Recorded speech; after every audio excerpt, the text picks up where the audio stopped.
Now 6:31, in an ongoing effort to encourage more Native Hawaiian residents to vote in the upcoming general election, community engagement demonstrations around the state are emphasizing the importance of civic engagement. KITV4's Aaron Coogan joins us live from Honolulu, Hawaii, with more on the efforts of one local organization and how you can get involved. Good morning, Aaron.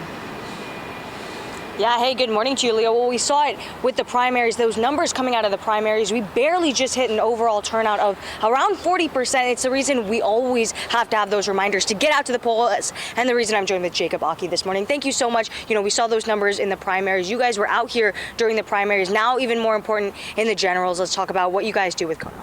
Yeah, this year is a critical election. You have 76 legislative seats up, you have a governor, lieutenant governor's race, number of county council, so really there's really a need for us, and not just us as Native Hawaiians, but I think us as a general public to get out there and vote. For the Native Hawaiian community, many of the issues that we care about when it comes to the protection of our land and natural resources, to the protection of our water systems, these are issues that are very near and dear to the hearts of many in our Native Hawaiian community, and issues that I think our leaders need to address moving forward. And the easiest way to get our voices heard and the easiest way to make sure that these issues are at the forefront is to vote.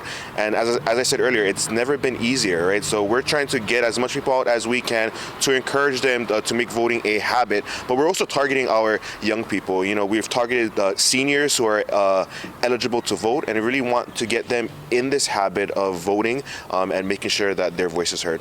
Reminders and advocacy work that spans across the state. Yesterday you guys were in Maui. Today you're here in Honolulu. Let's talk about what you guys got going on today and throughout the rest of the week. Yeah, so yesterday we were in Maui. We had about 24 high school students, got them voting for the first time. Today we're here in Honolulu and in Hilo, and then we'll be moving to Waimea on Hawaii Island on Friday, as well as a number of events on the west side coming up in the waning days of this general. So we'll be out there trying to encourage as much people as we can to get out there, return your ballot, and you have up until election day. So even if you're not registered, get down to a voter service center, register to vote, and make sure that your ballots are in the drop box or at the voter service centers by 7 o'clock on November 8th. And very lastly, you guys are also trying to break a stigma, saying that Native Hawaiians don't come out to the polls and you guys aren't getting your voices heard. Kind of tell me a little bit about that. Yeah, there's been this long-standing notion that Native Hawaiians aren't voting, but recently a study that was done by